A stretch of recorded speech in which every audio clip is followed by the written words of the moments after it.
जय हो राधा गोकुलानंद देव कृष्ण बलदेव नंद यशोदा मैया की जय। हम लोग कल श्रवण कर रहे थे जो विजय जी ने प्रश्न किया कि अगर युक्ति की प्रतिष्ठा क्यों नहीं है, युक्ति जो है, तर्क जो है, वो क्यों प्रतिष्ठित नहीं है। तो उसके लिए जवाब दिया बाबा जी महाराज ने। जो चित्त सुख है, जो आनंद का सुख है, आत्मा का सुख है, जो सत नित्यता का सुख है, वो नेशा तर्केन, तर्क प्रतिष्ठा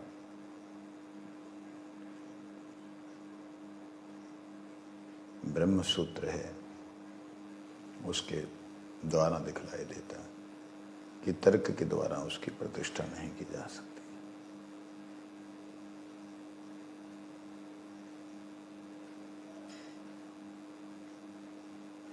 वस्तु जो है वो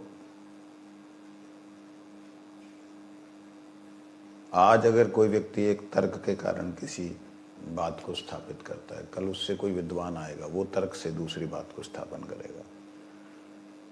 तो जो बातें तर्कों से स्थापन हुई हैं वो एक दूसरे की बात कटेगी, परंतु जो स्वतः सिद्ध है उसको कोई भी तर्क की जरूरत नहीं है। जैसे कोई व्यक्ति तर्क करे, वो तर्क से स्थापन कर सकता है कि सूर्य के कारण अंधकार है, कर सकता है, लेकिन ये अज्ञानता है। कहेगा क्यों, पृथ्वी घूमती है तो सूरज की रोशनी पीछे चली जाएगी तभी तो अंधकार सामने आता है। अंधेरा तो सूरज की रोशनी के कारण है। अब ये प्रकाश है, मेरे चेहरे पे अंधेरा जब ही आएगा जब मेरा हाथ, मतलब कारण तो सूर्य है, कारण तो प्रकाश है जिसके कारण छाया बनी। ये जो छाया है वो प्रकाश के कारण से बनी, जैसे सूरज के कारण से जो छाया बनी। ऐसे तर्कों के द्वारा कोई व्यक्ति बात स्थापन तो कर सकता है, लेकिन दूसरी युक्ति के द्वारा उसको नष्ट भी किया जा सकता है।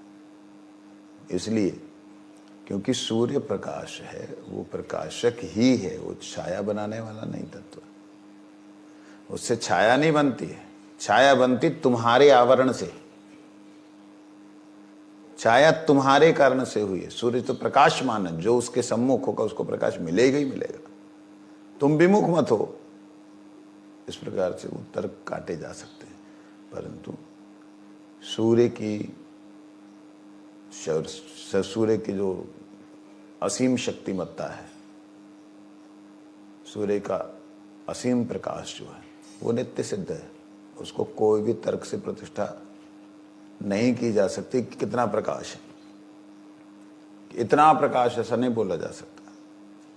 ये तर्क व प्रतिष्ठा, ऐसे ही आत्मा का आनंद कितना है, ये कहीं से ही तर्क से प्रतिष्ठा नहीं की जा सकती।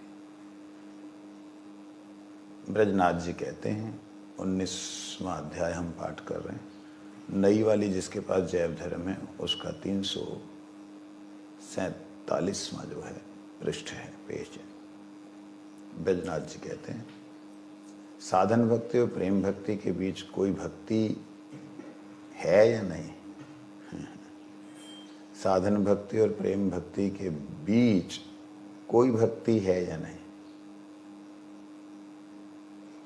एक तो साधन भक्ति हुई, एक प्रेम भक्ति हुई, इन दोनों के बीच में भी कोई है। बाबा जी में कहते हैं कि हाँ है। अवस्था भेद से भक्ति 3 प्रकार की होती है, साधन भक्ति, भाव भक्ति, प्रेम भक्ति। ब्रजनाथ जी कहते हैं साधन भक्ति का लक्षण क्या है। भक्ति, बाबा जी कहते भक्ति एक ही है, उसकी एक ही की अवस्थाएं 3 है। जैसे एक ही बच्चा है, पिता है, दादा है, लेकिन अपने पिता के लिए बच्चा ही है। अपने पिता के लिए क्या है, बच्चा ही। उसका पिता दादा भी हो जाएगा ना, वो अपना बेटा दादा भी बन जाएगा तो भी बोलेगा बेटा सुन ले, अरे मेरे बच्चे सुन ले, उसके लिए बच्चा ही है वो। पत्नी के लिए वो हमेशा प्रेमास्पद तत्व है, पिता के लिए, बच्चों के लिए वो। तो ये 3 अवस्थाएं हैं साधन की। एक साधन भक्ति की 3 अवस्थाएं, एक है साधन भक्ति, भाव भक्ति, प्रेम भक्ति। साधन भक्ति में चलना सीखता है व्यक्ति, साधन करते करते कैसे व्यवहार करना है, कैसे अपराधों से बचना है, कैसे कुप्रवृत्तियों को दूर करना है, ये सब चलना सीखता है। करते करते करते जब चलने लग जाता है तो वो गिरने का जो चांस नहीं होता, ऐसी स्थिति में आ जाता है, तो उसे दिखाई देता अरे ये सभी लोग चलने वाले हैं। फिर उनका कहीं ना कहीं किसी न किसी व्यक्ति से, वस्तु से भाव बनता है। ये बड़ा अच्छा, ये भाव बनना बहुत अच्छा है। अरे इसमें तो ये अगर ऐसे मिले, मेरा दोस्त बन जाए, आनंद ही आ जाए। मैं इसके अगर अंडर में नौकरी करूं, एक भाव बनता है। फिर होता है इस संसार में जो नहीं होता उस जगत में होता है, और प्रेम भक्ति। तो ये 3 लक्षण हैं, भक्ति एक ही है। केवल भेद केवल अवस्था है। बद्ध जीव की इंद्रियों द्वारा जब तक वह साधित होती है तब तक उसे साधन भक्ति कहते हैं। बद्ध जीव की इंद्रियों के द्वारा भक्ति जब तक साधित होती है तब तक वो साधन भक्ति है। कैसे? हम माला करते हैं उंगलियों से, हरे कृष्ण कृष्ण कृष्ण, मुख से बोल रहे हैं, हाथ कर्म इंद्रिय, मुख वाक इंद्रिय, जब तक इंद्रियोंगत रहती है, मन में प्रवेश नहीं हुआ नाम का, मन में नाम ने क्रिया नहीं आरंभ की, हमारे ही आवरण के कारण, नाम की कमी नहीं है। तिलक लगा रहे हैं, आसन बिछा रहे हैं, प्रसाद पा रहे हैं, भोग बना रहे हैं, ये जब तक ये सारी क्रियाएं जो देखने वाली हैं, श्रृंगार कर रहे हैं, इसलिए अच्छे लगे, ऐसे अच्छे लगे, ऐसे। अरे ठाकुर जी कैसे है, तो उनको कैसा सुख होता वो ना देख करके यहाँ पे फूल देने से अच्छा लगेगा। वो पिन लगा के उसके अंदर फूल दिया घस करके। एक तो बेचारे जीसस क्राइस्ट को एक ही क्राउन पड़ा डाला था उन्होंने, सुइयों वाला। यहाँ ठाकुर जी के श्रृंगार को करने लगते हैं, पगड़ी जो है उसमें इतनी सुइयां घुसा देते हैं, फूल फाल इधर उधर ऐसा उसा, कि मानो भगवान को एहसास करा रहे हो कि तुमने एक गलती की थी। जीसस क्राइस्ट को जो है ऐसा, ये क्या भक्ति है? ये इंद्रियों तक जो सीमित है उसे साधन भक्ति कहते हैं। ये तो भक्ति में मानते ही नहीं, मेरा अपना मानना है, मैं नहीं मानता ऐसे भक्ति जिसमें सुई ठाकुर जी के कभी भी हिलने, अब वो हिलेंगे तो है नहीं, ऐसे ही सोचा हुआ है, मूर्ति है, पहले से सोच रखा मूर्ति है, हिलना तो है नहीं, यहां फंसा दो, यहां फंसा दो, यहां फंसा दो, मतलब पुतला मान करके अगर रखोगे तो क्या सेवा होगी? प्रभु विराजमान है, रखे नहीं हुए हैं, वो कभी भी जा सकते हैं। अगर उन्होंने पगड़ी उतारनी तो खरोंच ना लग जाए। मैं जब श्रृंगार करता था तो राधा रानी के यहाँ पे जो पल्लू है उस पल्लू को सेफ्टी पिन देनी पड़ती है। तो सेफ्टी पिन देने से कई बार थोड़ा सा श्रीअंग में लग जाता था, तो ऐसे लगता था मेरे हृदय में चुभ गए, इतना कष्ट होता था कि राधा जी के रखना। तो ये भाव आता है जब भक्ति भीतर प्रवेश करती है। जब भीतर प्रवेश नहीं की, उसको मालूम है नीचे तो पत्थर है, नीचे तो धातु है, तो वो पिन को ऐसे करके ऐसे करता है कि हाँ धातु से नीचे से ऊपर आ गई। उसके दिमाग में ठाकुर जी हैं ऐसा भाव नहीं।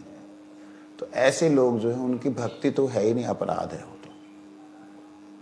लेकिन जो साधन भक्ति है उसमें इंद्रियों के द्वारा की गई जितनी क्रियाएं, चक्षुकरण, नासिका, जिह्वा, हाथ, पाद, पैर, उदर नहीं, उदर में भी प्रसाद सेवा होती है, तो ये सारी जो क्रियाएं हैं ये साधन भक्ति है। मतलब जब तक इंद्रियों द्वारा साधित हो तब तक उसे साधन भक्ति कहते हैं। ब्रजनाथ कहते हैं, आपने बतलाया कि प्रेम भक्ति नित्य सिद्ध भाव है, फिर नित्य सिद्ध भाव की साधना कैसे?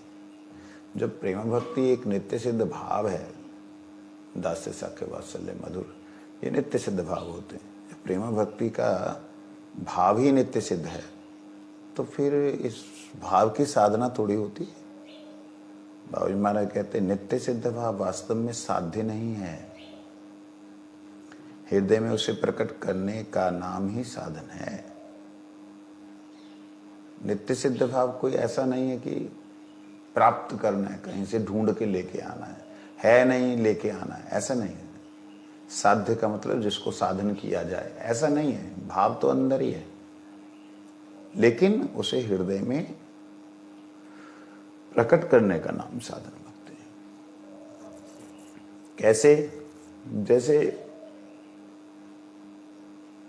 हमारे बेसमेंट में सूरज की किरणें नहीं जाती, तो सूरज की किरणों को बेसमेंट में ले जाने का नाम ही साधन भक्ति है। कैसे ले जाएंगे? शीशा लेंगे, उस शीशे से इस शीशे में लाइट मारेंगे, उससे इधर आई, ऐसे इससे नीचे चलेगी, तो जितनी देर सूरज रहेगा उतनी देर तक वो लाइट नीचे तक रहेगी।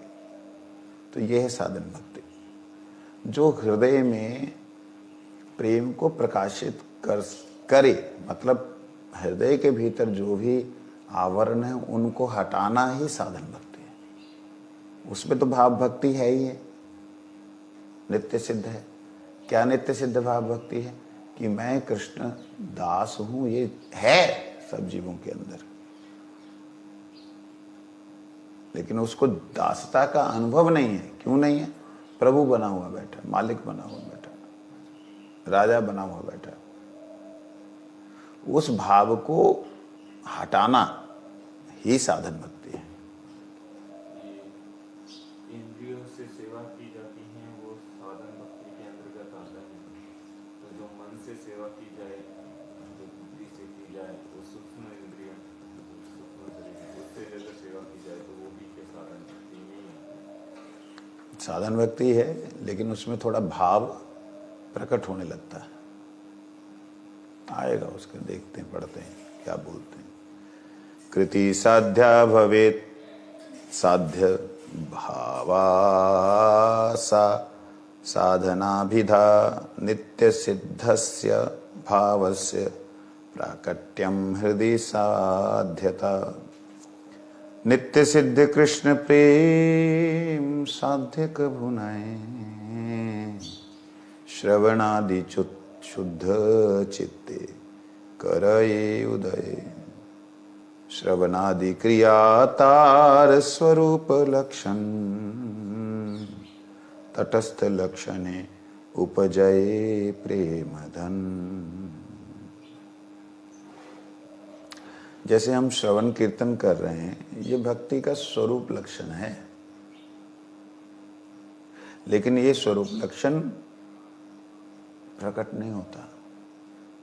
क्यों नहीं प्रकट होता? स्वरूप लक्षण मतलब आत्मा भगवान के गुण गाना चाहती है, उनके गुण सुनना चाहती है, क्योंकि शब्द से ही निर्माण हुआ है। किसका? आत्मा का। तो शब्द ब्रह्म से जहां इसका प्राकट्य हुआ है, वो शब्द को ही जब ग्रहण करती है, सुनती है, बोलती है आत्मा, शरीर नहीं, तब वह सुप्रसन्न होती है। परंतु इसका स्वरूप लक्षण होने पर भी तटस्थ लक्षणे उपजय प्रेम धन, इसमें होने पर भी जब तक श्रवणादि के द्वारा हृदय शुद्ध नहीं होता, चित्त शुद्ध नहीं होता, तो वही जो उसका स्वरूप लक्षण है जो प्रेम धन, वो प्रकट नहीं होता। इसलिए वो तटस्थ जब तक नहीं होके आएगा, जब तक माया में लिप्त रहेगा, तट पे नहीं पहुंचेगा, तब तक उसके स्वरूप लक्षण नजर नहीं आएंगे।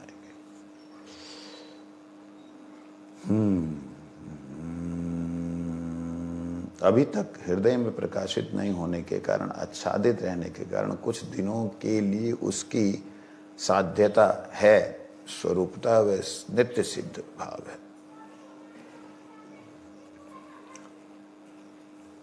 नोट करना इस बात को, नित्य सिद्ध भाव है।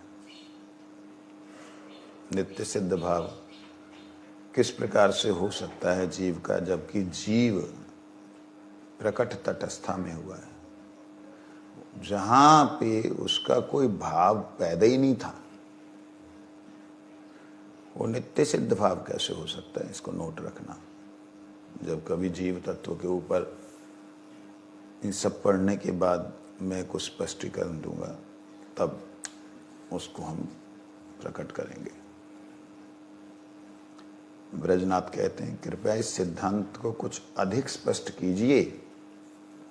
बाबा जी महाराज कहते हैं, प्रेम भक्ति स्वरूप शक्ति की एक वृत्ति है। स्वरूप शक्ति कौन है? स्वयं कृष्ण, स्वयं राधा रानी और स्वयं बलराम जी। जो स्वरूप है कृष्ण का, सच्चिदानंद का, उसी सच्चिदानंद की शक्ति, प्रभाव, उसी सच्चिदानंद की क्रिया। क्या कर रहे हैं आप? अतः वे अवश्य ही नित्य सिद्ध है। जड़बद्ध जीव के हृदय में वे प्रकट नहीं है।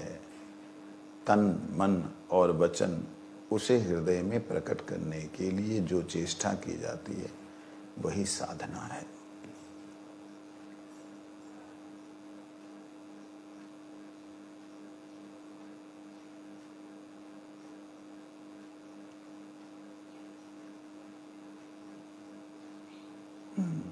कहते साधना क्या है? शरीर से, मन से और वाणी से जो चेष्टा की जाती है,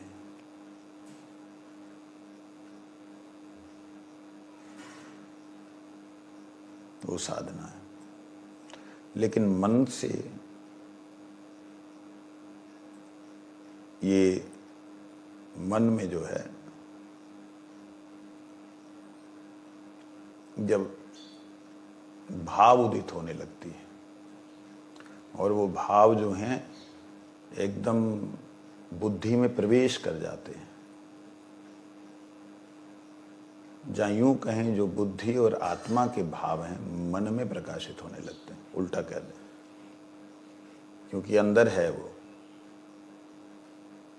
नित्य सिद्ध भाव तो सिद्ध है ना, तो वो बुद्धि के द्वारा मन में प्रकाशित होने लगे, तब भाव भक्ति कह सकते हैं। अभी साधना क्या की जा रही है? शरीर से और मन से चेष्टा की जा रही है कि इन क्रियाओं को, ये जो बंधन है, इनको हटाकर वो जो प्रकाशित स्वतः सिद्ध है उसे पाया जाए। लेकिन शरीर और मन, इसके द्वारा की गई क्रिया, शरीर मन वाणी, इसके द्वारा की गई जो क्रिया है, ये जब तक बुद्धि में समाहित नहीं होती तब तक समाधि नहीं लगती। और जब ये समाहित हो जाएगी, तब इसकी अपना कोई अस्तित्व, अपना कोई अनुभव नहीं रहेगा। तब बुद्धि के अंदर जो समाधि युक्त बुद्धि है, जिसकी बुद्धि भी समान हो गई है आत्मा में, वो प्रकाशित करेगा, तब वो भाव भक्त। समाधि में युक्त हो जाना, समाधि अवस्था प्राप्त कर लेना, क्या जब मन और बुद्धि से, मन और ये जो शरीर से आदि से जो क्रिया की जाती है इंद्रियों से, वो बुद्धि में कैसे समाहित हो जाती है? मन और शरीर से क्रियाएं की गई बुद्धि में कैसे समाहित होती हैं? ऐसे ही होती हैं जैसे किसी व्यक्ति को मिर्च खाने का अभ्यास नहीं, लेकिन उसे चटपटा खाते खाते, मिर्च खाते खाते ऐसा हो गया कि अभी उसे सब कुछ फीका लगने लगा। मतलब उसके शरीर ने जो स्वीकार नहीं करता था, उसने मिर्च को स्वीकार करना शुरू किया और धीरे धीरे बुद्धि ने उसे एक्सेप्ट कर लिया और वो बिल्कुल मिर्च को ना छूने वाला व्यक्ति आज भयंकर मिर्च खाने वाला बन गया, क्योंकि उसकी बुद्धि ने स्वीकार किया। क्या स्वीकार किया? इसके मन को जो अच्छा नहीं लगता था, शरीर के द्वारा क्रिया करते करते मन को अच्छा लगने लगा। शरीर का अभ्यास हो गया, मन का अभ्यास हो गया, अब बुद्धि ने उसे एक्सेप्ट कर लिया। जब बुद्धि ने एक्सेप्ट कर लिया तब मन ना भी चाहे तो भी वो ढूंढेगा, मेरे को मिर्च मिलनी चाहिए। ये है बुद्धि माया में लिप्त होना और बुद्धि का स्वयं स्थिति में रहना, समाधि वाली अवस्था में रहना। समाधि अवस्था का मतलब ऐसे नहीं, बुद्धि समाहित रहना। जो समाधित बुद्धि होती है उसमें जब ये मन, वचन और तन की क्रिया, शरीर मन और वाणी की क्रिया होती है, तब जाकर के वह जो आत्मा का स्वतः सिद्ध भाव है वो प्रकाशित होने लगता है। मन बुद्धि में भी, शरीर में भी। शरीर में कैसे दिखाई देगा? शरीर की सारी क्रियाएं साधन भक्ति बोल दी ना, तब उस शरीर की प्रत्येक क्रिया भाव भक्ति, प्रेम भक्ति में परिवर्तित हो जाती है।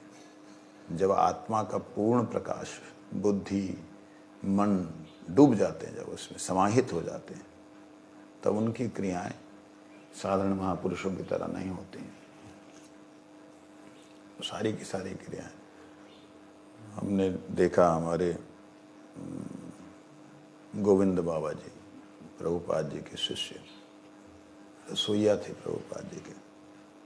तो वो एक दिन कालीदेव मठ में बैठे हुए अपने कमरे में हैं, उनको नहीं दिखाई, जैसे मैं इधर बैठा हूँ, कोई सामने कोई शीशा उषा नहीं है, बिल्कुल छोटी सी कुटिया थी, तब टूटा हुआ घर हुआ था, पानी बरसने से ऊपर से गिरता था, टपकता था, इधर बर्तन रखो उधर बर्तन रखो, ऐसे था।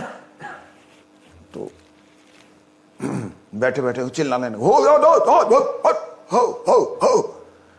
मैं पास, मैं क्या हुआ है? तुलसी खा गया, तुलसी खा गया। मैं बाबा कहाँ खा गया? और देख देख देख गाय आया, तुलसी खा गया, तुलसी खा गया। मैंने कहा यहाँ बैठे हुए गाय तुलसी खा गया। मैंने, मेरा क्यूरियोसिटी, ये पता नहीं क्या स्थिति है, और वास्तविकता में उठ करके देखा गाय तुलसी खा रहे थे। मैं भगाया उसको, हालांकि गाय तुलसी खाती नहीं, बीमार होने से उसको भगवान की तरफ से औषधि मिलने वाली बात होती, खा रहे थे। तो मैंने देखा खा रहे, मैं कहा बाबा बीमार होगी तभी खा रही है। ओ अच्छा अच्छा अच्छा, ठीक है ठीक। क्योंकि वो बड़े मुश्किल से चलते थे, शरीर से चल के जाके तुलसी जी को स्पर्श करते थे, तुलसी जी की सेवा करते थे, बैठ नहीं सकते थे जमीन पे। कालीदेव मठ, विनोदवानी गौड़ी मठ है ना कालीदेव, वहां पे रहते थे गोविंद बाबा। तो ये क्या होता है, वो भाव भक्ति जो है, आत्मा की जो वृत्ति है, आत्मा की वृत्ति से वो सेवा कर रहे हैं। सेवा करते करते करते जब देखा अरे गाय खा रहे, तो चिल्लाने लगे, दौड़ने लगे उसकी तरफ, लेकिन शरीर जा नहीं सकता, तो चिल्लाते मुख से। तो वो भाव भक्ति जो है वो मन बुद्धि से होकर के शरीर वाणी से भी प्रकट होने लगती। तब उनके शरीर की प्रत्येक क्रिया, खाना पीना, सोना, मलमूत्र का त्याग करना भी भक्ति के अंतर्गत आ जाता है, भजनी है। क्यों? ना खाएं तब भी चलेगा, लेकिन खाने से हमसे थोड़ा बात कर लेंगे। ये भगवान की कृपा है कि वो लोग ग्रहण करते हैं। वो जिस अवस्था में पहुंच गए वहां उनको ना ग्रहण करने से भी चलेगा, ऐसा होता है। कहीं ऐसा किसी के लिए वो मत कर लेना परीक्षा कि सिद्ध हैं, इनको तो देने की जरूरत नहीं, चलो, नहीं तो ना खाने से भी चलेगा, महाराज ने बोला था। ऐसा नहीं करना कहीं गलती से। अपनी तरफ से तब तक सेवा करो जब तक कि उनका शरीर सेवा ले रहा है। उनकी इच्छा ना होने पर भी उनका शरीर सेवा अगर ले रहा है तो करो, लेकिन जब वो कह दें कि नहीं अब शरीर भी नहीं लेगा, तब जैसे प्रभु की इच्छा, मेरे जिनकी सेवा कर रहा हूँ प्रभु की जैसी इच्छा, ऐसा भाव।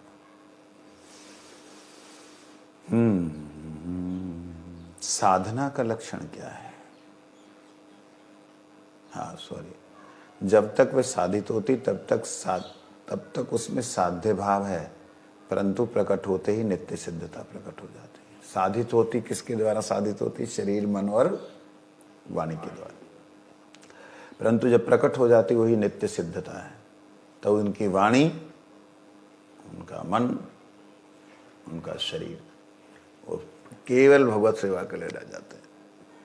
मैंने कई महापुरुष ऐसे देखे हैं, कई महापुरुष। हमारे परम पूज्य तुरीय आश्रमी महाराज जी, तुरीय आश्रमी, उनको देखा,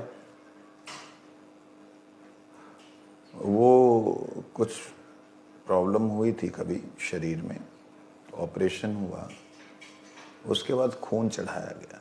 तो खून वहीं से रामकृष्ण मिशन में किसी व्यक्ति का खून टेस्ट करके कि भाई हाँ अभी ग्रुप सेम है और ज़रूरत है इस वक्त इमीडिएट, तो उन्होंने उससे चढ़ा दिया।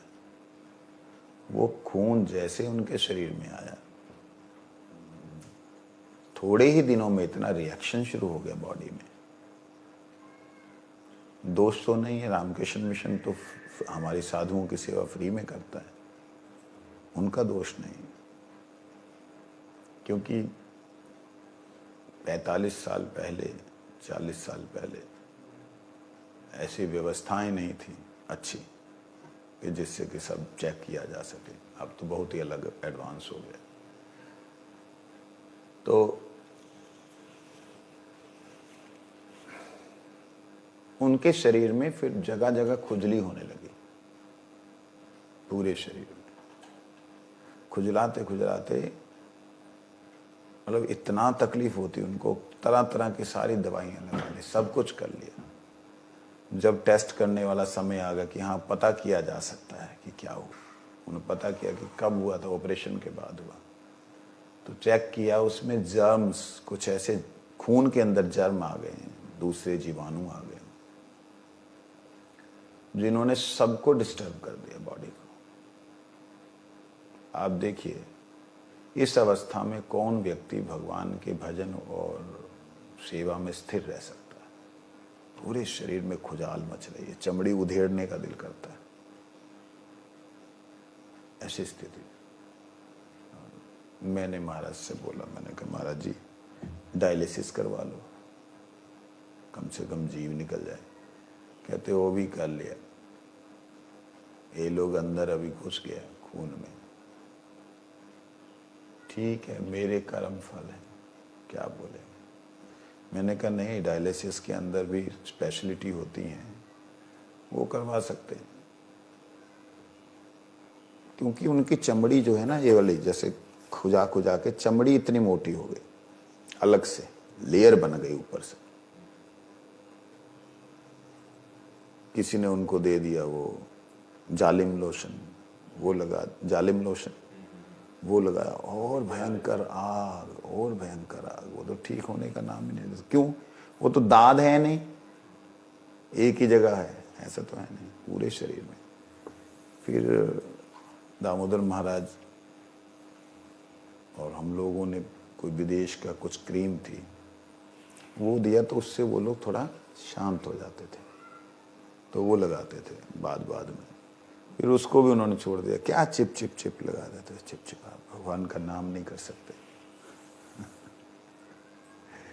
तो शरीर में जितना भी कष्ट हो रहा था, वो कष्ट को कृष्ण प्रसाद समझ के उन्होंने उसे ग्रहण किया। कौन ऐसा हो सकता है, कौन ऐसा कर सकता है? उस समय तो उनका जो भी है वो नित्य सिद्धता प्रकट होने से शरीर की इंपॉर्टेंस खत्म हो जाती है, शरीर का महत्व खत्म हो जाता है। शरीर तो बस केवल धारण करते हैं कि जब तक जीवन है जी लेते हैं, बस थोड़ा खा लेते हैं, चलो मरेगा तो नहीं, अभी जब मरना है चले जाएगा, चले जाएगा, ऐसा। तो कहते हैं साधन भक्ति दो प्रकार की है।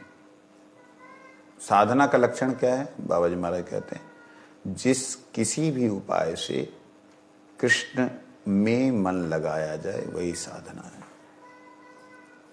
ये न केन उपायेन मनः कृष्ण निवेशयेत, यही साधना है, मन को लगाना ही साधना। ब्रजनाथ कहते साधन भक्ति कितने प्रकार की होती है? बाबा जी कहते हैं 2 प्रकार की होती है। साधन करने वाला भाव भी 2 प्रकार, एक है वैदी भक्ति, एक रागानुगा। ओ ब्रजनाथ जी कहते वैदी भक्ति ये क्या है, इसे किसे कहते? बाबा जी कहते जीव की प्रवृत्ति 2 प्रकार से उदित होती है। विधि के अनुसार जो प्रवृत्ति उत्पन्न होती है उसे वैदी भक्ति, वैदी प्रकृति कहते हैं। शास्त्रीय विधि है, शास्त्र के शासन में रहकर जिस भक्ति का उदय होता है वह वैदी प्रवृत्ति से उत्पन्न होने के कारण वैदी भक्ति कही जाती है।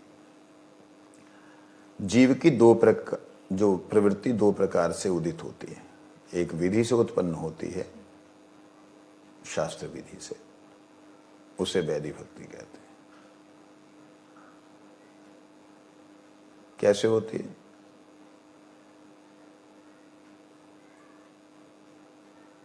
प्रवृत्ति क्या होता है?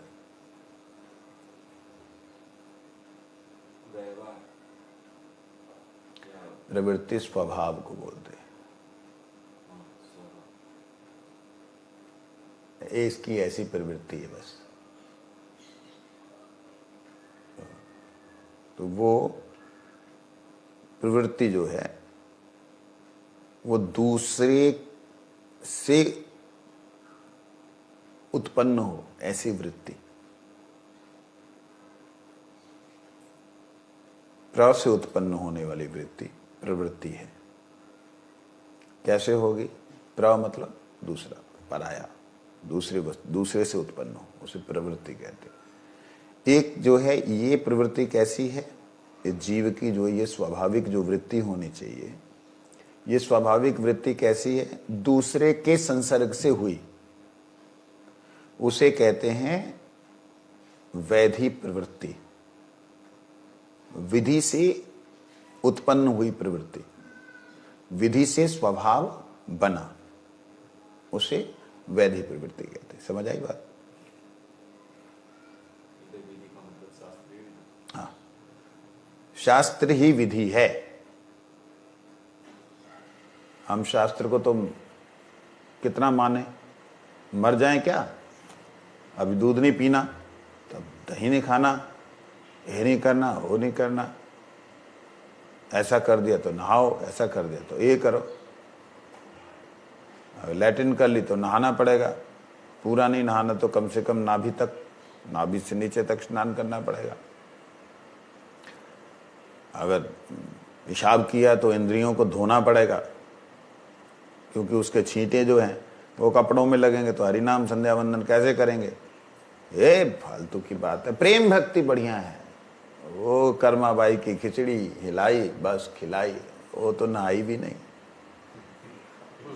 कर्माबाई की खिचड़ी हिलाई, और किससे? दातून से हिलाई खिलाई, बिना नहाई, वही बढ़िया है। वो भाव भक्ति हमारी होनी चाहिए। हम बस प्रेम भक्ति की बात, ये वैधि बुद्धि भक्ति सब फालतू की बात है ये।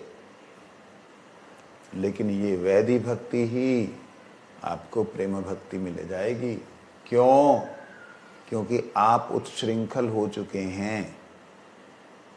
उत्शृंखल होने का मतलब, श्रृंखल मतलब होता है डोर, जहाँ सांकड़ गाय बांधी रहती ना, उसको श्रृंखला में रहना, एक के बाद एक श्रृंखला, इसको बोलते हैं श्रृंखल। उत्शृंखल होता है रस्सी तोड़ दी, भगवान से विमुख हो गए और होकर के संसार में भटक रहे हैं। तो ऐसे उत्शृंखल व्यक्ति को संसार में तो साधन करने वाले ही भटकेंगे। जो भटके हुए हैं उन्होंने साधन करना है, ठीक है? जो भटके हुए हैं उन्होंने साधन, हम लोग भटके थोड़ी हुए हैं, हम तो अटके हुए हैं। हम भटके नहीं हैं, अटके हैं, लटके नहीं हैं। भगवान से श्रृंखला में नहीं जुड़े, लटकना, भटके नहीं है, उधर नहीं जा रहे, अटके हुए हैं, ना तो जुड़े हैं ना छूटे ही हैं, बीच में अटके हुए, भटके अटके लटके, है ना, भटके अटके लपटे, हाँ लपटे सही है, लटके नहीं सही। तो कहते हैं वैदिक भक्ति कहते हैं। शास्त्र ही विधि हैं। शास्त्र किसे कहते हैं? शास्त्र का मतलब होता है शासन करके जो आपको त्राण करे, उद्धार करे, परित्राण करे। शासनात् त्रायते इति शास्त्रः। जो शासन के द्वारा परित्राण करे, उद्धार करे, उसे क्या कहते हैं? शास्त्र कहते हैं। कहते शास्त्र के शासन में रहकर जिस भक्ति का उदय होता है उसे वैधि प्रवृत्ति से उत्पन्न होने के कारण वैदिक भक्ति कहते हैं। विधि के द्वारा ठाकुर जी को फूल अर्पण करने हैं, फूल अर्पण करने के लिए ये मंत्र बोलना पड़ेगा। ठाकुर जी के लिए माला बनानी है, इसमें पहले कपड़ा बिछा करके फूलों को धोना नहीं है, फूलों को ऐसे करना जिससे कि उससे कीड़े निकल जाएं, उनको फिर एक एक को बीनना है, उसको तुलसी को धोना बहुत ज़रूरी है, उसको ऐसे करके सब विधि से करते करते करते करते करते फिर ऐसी स्थिति आ जाती है कि उस विधि के बिना नहीं रह सकता व्यक्ति, क्योंकि शरीर का अभ्यास ऐसा है। अगर आपने डस्टबिन एक जगह रखा है ना, उस जगह से हटा के दूसरी जगह रख दीजिए डस्टबिन, आपके कुछ तो बदलाव आ गया, कुछ तो बदला हुआ है ना। तो बदलाव जो है वो कुछ समय के लिए बदलाव लगता है, लेकिन फिर बाद में वो जहाँ दूसरी जगह जहाँ होता है वहीं पे वो अच्छा दिखता है, मतलब वहीं पे अभ्यास हो जाता है कि यहीं दिखेगा। तो इसी प्रकार से हमारी प्रवृत्ति जो थी संसार में लिप्त होने की, उस प्रवृत्ति में विधि को बांध के उसको भगवान में लगाया, इसलिए वो वैदिक भक्ति कहलाई। और ये सारे जितने इस संसार में मनुष्य हैं, जाति है, सबके लिए वैदिक भक्ति ही निहित है। आप ऐसा नहीं कर सकते कि भी मैं रागानुगा बन जाऊं। क्यों? ब्रजनाथ कहते राग के लक्षण के पीछे जिज्ञासा करूंगा, राग के विषय में मैं बाद में जिज्ञासा करूंगा। अभी ये बतलाएं कि विधि का लक्षण क्या है। एक सेकंड में भाग जाता है मन, है ना, इसको बोलते चंचल प्रवृत्ति। बाबा जी महाराज कहते शास्त्रों में जिसे कर्तव्य के रूप में निरूपण किया गया है, जिसे कर्तव्य के रूप में बोला गया है, उसे विधि कहते हैं। ये करना है, ये विधि है। ये नहीं करना है, ये निषेध है। शास्त्र में जिसे अकर्तव्य बतलाया गया उसे निषेध कहते हैं। विधियों का पालन और निषेधों का वर्जन करना ही वैध धर्म है, विधि का धर्म है। अनुकूल्य संकल्प प्रतिकूल विवर्जना, यही साधन भक्ति है, यही वैदिक भक्ति है, विधि भक्ति है। नहीं तो जीव अपने ही भावों को जो कि संसार के प्रति हैं उसको भी कृष्ण के प्रति मान लेता है। कैसे मान लेता है संसार के प्रति भावों? मेरी पत्नी आहा श्री राधा जी है, वो कहते मेरे पति श्री श्याम सुंदर है। एक मिली थी हमें पंजाब में, गुरुजी का प्रोग्राम हुआ तो कीर्तन चल रहा, गुरुजी के सामने कृपा करो हम पर श्याम सुंदर है भक्त वत्सल कहाने वाले। वो खड़े होके दो हाथों में दो करताल ली, हमारे जैसा जो लाल रंग है, हल्का हल्का ऐसा लाल रंग वाला कपड़ा पहना हुआ, नाचने लगे बड़े प्रेम से। कृपा करो, बड़ा भाव से नाच रही। वाह भाई वाह, बड़ी भक्ति लगी, अच्छा लगा। सभी महात्माओं ने उसको, मतलब उसके आंखें बंद थी, प्रेम से नाच रही थी, और वास्तविकता में दिखने में वो भाव भक्ति ही दिख रही थी।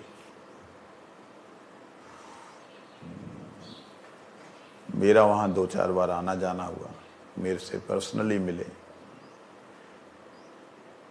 मैंने कहा आप जो नाच रहे थे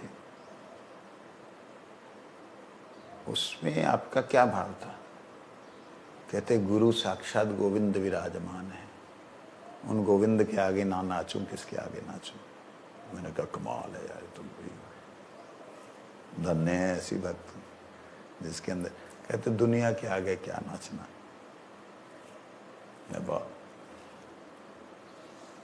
मैं कि कभी ठाकुर जी का दर्शन, कोई उनका अनुभव, मेरे श्रद्धा हो गई मन में कि भाई माता जी ऐसे नाच रही हैं। तो हम छोटे थे तब, 20-22 साल की उम्र रही होगी हमारी, 22-25 साल, बस इससे ज़्यादा नहीं। 94, 95, 96, 3 साल गए वहाँ।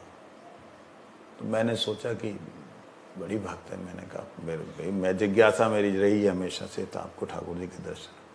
कहते दर्शन क्या, हमारी तो रोज उन्हीं के साथ ही सोना है, उन्हीं के साथ ही उठना है। मैंने कहा ये अच्छा। तब मेरी खोपड़ी घूमी। मैं कहा ऐसे कैसे? कहते शिव जी ही कृष्ण हैं और कृष्ण ही शिव है। मैंने कहा एक दृष्टि से मेरे दिमाग में चलो ठीक है। तो मैंने कहा वो शिव स्वरूप कौन है? उनके गुरुजी ने मंत्र दिया था शिवोहम शिवोहम शिवोहम, मैं ही शिव हूं, सोहम सोहम, मैं वही हूं। वो कहते महाराज क्या बोलूं, अपने पति को शिव मानती है और वही शिव जो है कृष्ण है। कृष्ण से रास होता है, मतलब नित्य उन्हीं के साथ सोना, उन्हीं के साथ उठना, उन्हीं को खिलाना, उन्हीं का खाना। मैं सुन करके मैंने कहा धन्य है ऐसी बुद्धि कि जिसमें कोई साधन की बात नहीं और इसी को रागानुग, मतलब इसी को प्रेम कहते हैं लोग। ऐसा रागानुग नहीं होता है, ये प्रेम नहीं है। ये इसको क्या बोलेंगे, मेरे पास कोई नाम ही नहीं। ना तो ये विषय दिखता है विषय, भूघोर विषय, अपराध है, लेकिन फिर भी भगवान का चिंतन और खुद को राधा या गोपी और उनको ऐसा, अरे क्या ये दुष्प्रवृत्तियों को समाज के अंदर ये है। अगर वैधि भक्ति को कोई स्वीकार नहीं करता है तो राग में विधि निषेधों को जो पालन नहीं करता है, वो डायरेक्ट अनुराग की बात करता है, तो उसमें 95% गिरने के चांसेस है। और विधि निषेधों को जो पालन करता है उसमें 50% गिरने के चांसेस है। जो विधि निषेधों को पालन करता है, क्योंकि कई जगह पालन नहीं करेगा, उसमें 95% गिरने के चांस है, इसमें 50% गिरने के चांस। तो इसलिए चलना उस पर ही चलना चाहिए जिसमें गिरने के चांस कम हो। जिन प्रवृत्तियों को छोड़ के आए हो उन्हीं प्रवृत्तियों को ग्रहण करते हुए ये सोचो कि ये तो प्रेम है। जिस मलमूत्र से बने शरीर से निकल के आए उसी मलमूत्र को प्रिय समझो, ये तो प्रेम है ना? प्रेम नहीं है। ये चीज समझ लो। ब्रजनाथ जी कहते हैं आपने जैसा बतलाया उससे प्रतीत होता है कि समस्त धर्म शास्त्रों के विधान ही विधि धर्म है, वैध धर्म है। समस्त धर्म शास्त्रों के विधि निषेधों को पढ़कर कलयुग के अल्पायु और दुर्बल जीवों के लिए वैध धर्म का निर्णय करना असंभव है। अतः संक्षेप में विधि निषेध का निर्णय करने के लिए शास्त्रों में कोई संकेत पाया जाता है या नहीं? बाबा जी महाराज कहते हैं हाँ, पद्म पुराण में श्लोक ये है, कौन सा? समर्तव्य सततम विष्णुर्विसमर्तव्यो न जातुचित सर्वे विधि निषेधा स्यूरेतयोरेव किंकरा। स्यूरेतयोरेव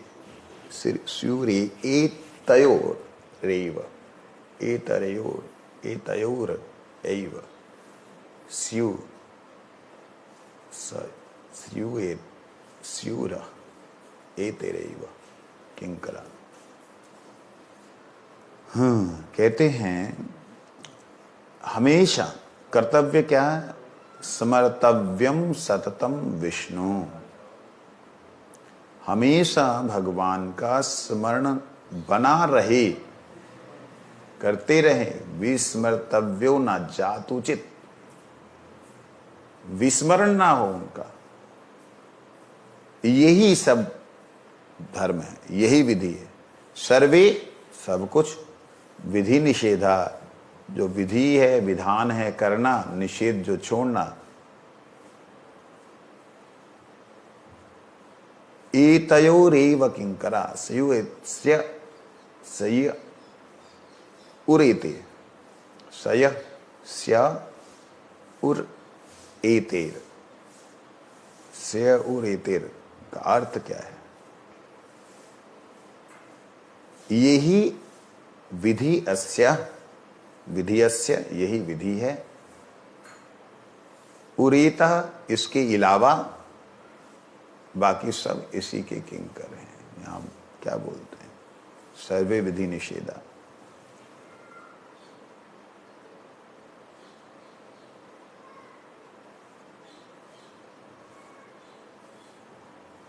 भगवान विष्णु को जीवन भर सर्वदा स्मरण रखो, यही मूल विधि है। जीव के जीवन निर्वाह के लिए वर्णाश्रम आदि व्यवस्थाएं इसी विधि के अधीन है। भगवान को कभी भूलो मत, यही निषेध है। पाप और बहिर्मुखता, वर्जन और पापों के प्रायश्चित, ये सभी इसी मूल निषेध विधि के अनुगत हैं। अतएव शास्त्रोक्त समस्त विधि और निषेध भगवत स्मरण विधि और विस्मरण निषेध के चिर किंकर हैं। चिर किंकर। एतेरैव तयोरेव तरोरेव तयोरेव एव निश्चय ही तयोर, सारे के सारे विधि निषेध इसी के किंकर हैं। किसके किंकर हैं? स्मरण के। भगवान का स्मरण रहे। इसमें कहीं कहीं निषेध जो है वो विधि बन जाता है, कहीं कहीं विधि जो है वो निषेध बन जाता है। जैसे विधि है कि भगवान को, गुरुदेव को उल्लंघन नहीं करना, उनको लांघ के नहीं जाना, उनके छाया को भी नहीं लांघना चाहिए। लेकिन गुरुजी को छत्र करना है, और अगर मैं गुरुजी की छाया की तरफ ना रहूं, जहां उस तरफ ना रहूं, उस तरफ गुरु वर्ग हैं जहां जगह नहीं है, और मैं छाया को देख करके मेरे पीछे छाया पड़ रही है, मैं छतरी कहाँ से पकड़ूं, आगे जाके कैसे छतरी पकड़ूं, आगे आगे गुरुजी के कैसे चलूं। तो ये विधि निषेध जो है ये सारे किसके किंकर हैं? जिससे कि सेवा हो सके, भगवान का नित्य स्मरण हो सके, उसके निषेध, उसके किंकर। उसमें ये नहीं देखना है कि भाई छाया पे मेरा पैर पड़ रहा है। हाँ, जानबूझ करके उपाय है दूसरी तरफ जा करके आपको छतरी पकड़ने का, तो उधर ना पकड़ करके आप उधर ही खड़े हुए हैं विधि निषेध का कोई, तो ये अपराध है। समझ लगी? जैसे गोविंद श्री महाप्रभु जी का सेवक, वो नित्य महाप्रभु जी के नृत्य करने के बाद जब आते महाप्रभु तो वो सेवा करता है, उनके चरण दबाता है, हर रोज उसका नित्य नियम है। महाप्रभु 48 साल की उम्र में इस संसार से चले गए, लेकिन जब आते थे तो थक जाते थे। उस वक्त तो मालूम नहीं पड़ता, लेकिन बाद में शरीर तो शरीर है, भगवान का शरीर तो चलने होता, होने पर भी संसार में तो है, भूख भी लगेगी, नींद भी आएगी, सब कुछ होगा। तो उसमें वो आते, रोज चरण वहन करते, महाप्रभु को बोलते हैं गोविंद जी। महाप्रभु आए, इतना थक गए कि वो दरवाजे पे निढाल होके गिर गए। महाप्रभु कहते हैं, वो आया, महाप्रभु को बोला, प्रभु थोड़ा सा सरक जाइए, मैं अंदर चला जाऊं। महाप्रभु बोले, मेरा बिल्कुल इच्छा नहीं, मेरे हिलने की समर्थ नहीं, तुम चले जाओ, जाओ तुम जाओ। करो मत सेवा। अब गोविंद ने देखा मैं कैसे सेवा ना करूं, इतना ज़्यादा आज थके हैं कि उनको होश ही नहीं है। उसने अपना कपड़ा लिया, ऊपर डाला, पार करके चला गया, ऊपर से निकल गया। महाप्रभु के ऊपर कपड़ा डाला और जा करके महाप्रभु की सेवा करता रहा सारी रात सेवा कर। महाप्रभु की आधी रात के बाद में निद्रा भंग हुई। अरे तुम अभी तक सेवा कर रहे हो, जाओ, तुम गए क्यों नहीं? तुमने आज भोजन प्रसाद पाया? तो कहते हैं चैनल बंद हो गया जैसे, क्या हुआ? लॉकर में बंद होने जैसा। गए नहीं क्यों? कहते प्रभु मैं कैसे जाऊं? क्यों? आप तो दरवाजे के पास सोए हुए हैं। कहते आए कैसे थे? कहते कपड़ा डाल करके ऊपर से निकल गया। कहते ऐसे कपड़ा डाल के निकल जाते? कहते प्रभु आया तो आपकी सेवा के लिए था, मैं अपनी सेवा के लिए आपके ऊपर से उल्लंघन कैसे करके जाता? ये है भाव भक्ति, विधि से बहुत ऊपर है, विधि निषेध से बहुत ऊपर है। भगवान को अपने पैरों की धूल नहीं लगनी चाहिए। नारद जी जानते हैं, सारी रानियां जानती हैं, सारे द्वारिकावासी जानते हैं। भगवान ने भक्त के चरणों की रज मांगी, किसी ने ना दी। वृंदावन ब्रज में आए, वृंदावन का तो हर जीव यही बोलो काहे को आए भैया नारद? कहते हम आए ठाकुर जी के मस्तक पे पीड़ा है। अरे तो यहाँ का कर रहे हो भैया, वहाँ जाओ, यहाँ का आए गए ना। उनने कही है कि कोई भक्त चरणन की रज दे दे। चरणन की रज दे, तुम भक्त ना आए? अरे हमने नरक में जानो का, नरक में जावे की बात, ले मोते ले जा, हर कोई दे रहा हो। नरक में जाना तो का है कन्हैया को एक सुख मिल जावेगो। वहां के तो मूड पे हम ऐसे ही पैर रख के नहीं आप फल तोड़ते, ले जा हमारे, वो कौन सो बड़ो है। ऐसे करके कृष्ण के प्रति जो विधि निषेध है वो बहुत, विधि निषेध बहुत ज्यादा नीचे तुच्छ हो जाते हैं रागानुग भक्ति में। परंतु ये रागानुग भक्ति का कोई व्यक्ति जो संसार में आबद्ध है, जिसका संसार में ही चिंतन मन बुद्धि लगा हुआ है, वो व्यक्ति कोई इस रागानुग भक्ति का अनुकरण करे तो उसका पतन हो जाता है। कैसे पतन हो जाता है मैंने पहले आपको समझाया। जो अपने पति को ही शिव मानती है और शिव को ही कृष्ण मानती है और रोज ही उसके साथ सेवा में रहती है, ऐसे बोलती, तो मैंने उसको समझाया तो समझ आ गया। मैंने कहा ऐसा अपराध नहीं करना। श्रद्धा करते थे हमारे पे। मैंने कहा इससे तो तुम कभी भी कृष्ण प्राप्त नहीं करोगे। हैं? ऐसे कैसे? भाव तो था उसका, पता ही नहीं था उसको। और गुरुओं ने बोले ही ऐसा, पति ही परमेश्वर है, आपकी पत्नी लक्ष्मी है, श्री राधा है। ऐसे गुरुओं से सुना, वो सरलता से कर रहे थे। लेकिन जब उन्होंने सुना ऐसे कैसे, मैंने कहा ऐसे कि जैसे छोटे से बच्चे को आप खेल खिलौना दे दो और खेल खिलौने में इतने मस्त हो जाओ। आप तो अपने काम में मस्त हो गए, खेल खिलौना दे के आप भूल ही गए, और बच्चा भी भूल गया कि खाना है पीना है कि नहीं, वो आपको भूल जाए। ऐसी स्थिति हो जाती है कि आप जो खेल खिलौने उसी को परमात्मा समझ बैठे हो। आजकल जैसे मोबाइल में होता है, माँ डाल रही है मुंह में, उसे पता ही नहीं है मुंह में क्या जा रहा है, स्वाद ही नहीं उसको। वो ऐसे